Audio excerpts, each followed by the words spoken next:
Europe 1, 7h44, début décembre, 3 nourrissons sont morts à l'hôpital de Chambéry, victimes, semble-t-il, d'une bactérie qui se trouvait dans une poche de nutrition servant à alimenter ces bébés. Thomas Soto, vous recevez tout de suite le père d'un de ces nourrissons et son avocat. C'est l'interview vérité d'Europe 1. Bonjour Antoine Tessier. Bonjour. Vous êtes en duplex d'Albertville. Bonjour également à vous, maître Charles-Henri Boringer, présent avec moi dans ce studio ici à Europe 1. Antoine Bonjour. Tessier, votre fille Milly est née le 7 décembre. Elle est décédée 5 jours plus tard. Malgré votre douleur que l'on comprend évidemment, vous avez décidé de prendre la parole publiquement. Pourquoi ? Parce qu'il nous a semblé important que les conditions dans lesquelles sont morts nos 3 petits-enfants soient connues de tous pour que l'enquête puisse s'accélérer un petit peu et que les gens soient au courant de ce qui s'est passé.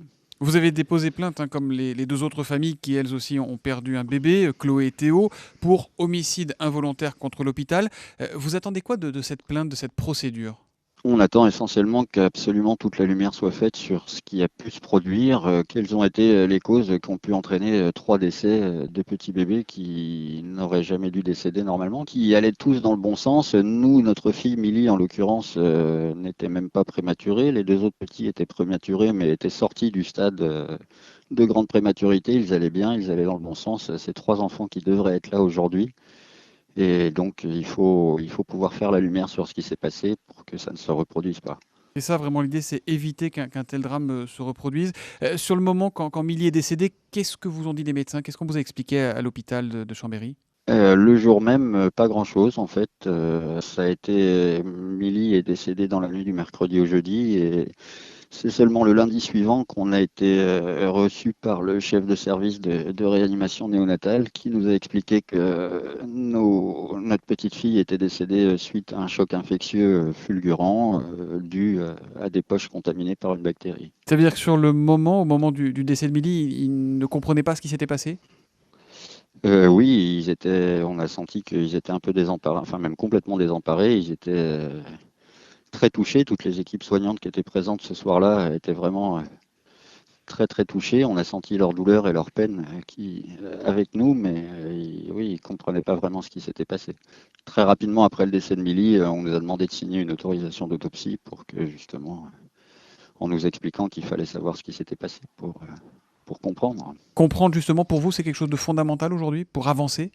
Oui, c'est absolument nécessaire parce que c'est déjà, faire le deuil déjà de son bébé, c'est quelque chose d'assez épouvantable. Mais alors, quand en plus on vous annonce que cette petite fille n'aurait pas dû décéder, oui, c'est d'autant plus difficile à admettre. On a vraiment besoin de réponses pour pouvoir essayer de progresser dans notre deuil. Maître Charles-Henri Boringer, c'est un dossier qui avance, on ne peut pas dire, l'enquête est en cours. On sait que le laboratoire qui a fabriqué ces poches servant à nourrir les nourrissons est mis en cause aujourd'hui. Le principe de précaution fait que ces poches ont été retirées de la circulation parce qu'on a trouvé une bactérie qui est, semble-t-il, à l'origine de la mort de ces 3 nourrissons. Est-ce que vous trouvez que dans cette affaire, les autorités, le gouvernement, la ministre Marisol Touraine font tout ce qu'il y a à faire en l'état ? Écoutez, à ce stade, bien sûr, il y a une mobilisation très forte à la fois de la ministre et des autorités judiciaires.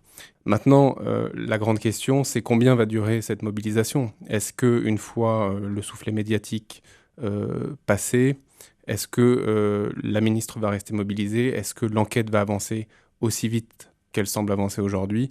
C'est la grande question et c'est ce que nous souhaitons. C'est ce que vous souhaitez. Antoine Tessier, le père de Chloé, un des 2 autres bébés morts en décembre, toujours dans cet hôpital de Chambéry, et a priori pour les mêmes raisons, donc veut aller voir le laboratoire mis en cause. Il veut rencontrer ses responsables. Vous comprenez cette démarche ? Vous avez eu, vous, des contacts avec ce laboratoire ? Non, avec le laboratoire, nous n'avons eu aucun contact. Et qu'est-ce que vous pensez aujourd'hui ? Ils expliquent qu'on les accuse peut-être un peu trop vite, un peu trop injustement, qu'on les met un peu au banc trop vite. Vous comprenez leur réaction ou vous trouvez que c'est indigne ?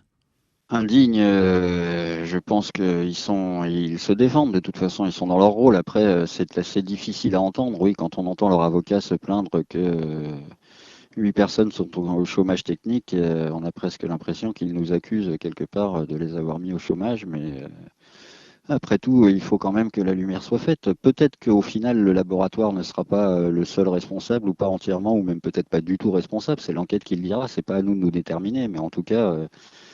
oui, dans leurs commentaires, c'est parfois un peu difficile à entendre. Ouais. Il y a évidemment une question qui est compliquée, mais Milly, Chloé et Théo sont morts les 6, 7 et 11 décembre dans ce même service de réanimation néonatale de l'hôpital de Chambéry. Est-ce que ça veut dire, à votre avis, que l'hôpital a été trop lent à réagir ? Est-ce qu'il est raisonnable de se poser cette question ou est-ce que c'est complètement hors sujet ? Ah non, je pense que la question doit être posée. Après, c'est l'enquête, encore une fois, qui le déterminera. La justice a ouvert lundi une information judiciaire contre X pour homicide et blessures involontaires, mise en danger délibérée de la vie d'autrui et fabrication de médicaments sans respecter les règles de bonne pratique. Maître Boringer, les mots sont durs, mise en danger délibérée de la vie d'autrui, ça veut dire quoi ? Évidemment, ce sont des infractions extrêmement graves. Le mot délibéré n'est pas un mot neutre. Ça veut dire qu'il y a une action qui est faite en connaissance de cause. Donc c'est particulièrement grave, surtout dans le domaine de la santé publique. Antoine Tessier, dernière question. Comment vous arrivez à gérer le quotidien, aussi bien avec votre femme qu'avec votre fille ? Comment ça se passe depuis un mois ? Bien, très honnêtement, c'est, je pense, grâce principalement à notre fille, justement, qu'on arrive à reprendre pied, à continuer à vivre, tout simplement, à pas sombrer dans le désespoir, parce que c'est vraiment une douleur très très vive à surmonter. Mais bon, dès le premier matin, après le décès de Milly, quand nous sommes rentrés à la maison et qu'on a retrouvé notre fille aînée, tout de suite, voilà, c'est le souffle de vie de cette petite fille de bientôt 3 ans qui fait que on se bat pour elle et qu'on ne peut pas baisser les bras. Elle continue à vivre sa vie de petite fille de presque 3 ans. Elle est heureuse, elle sourit. Bon, elle réclame sa petite sœur. C'est difficile à expliquer à une petite fille de cet âge. Mais comme pour les 2 autres familles qui, eux aussi, ont des enfants, je pense que ce sont vraiment nos enfants qui nous aident à surmonter toute cette histoire. Merci Antoine Tessier d'avoir témoigné ce matin sur Europe 1. On comprend, on entend que c'est un exercice évidemment compliqué et douloureux pour vous. Merci et bon courage donc, pour le combat judiciaire qui s'annonce. Merci également Maître Boringer d'être venu ici. Bonne journée.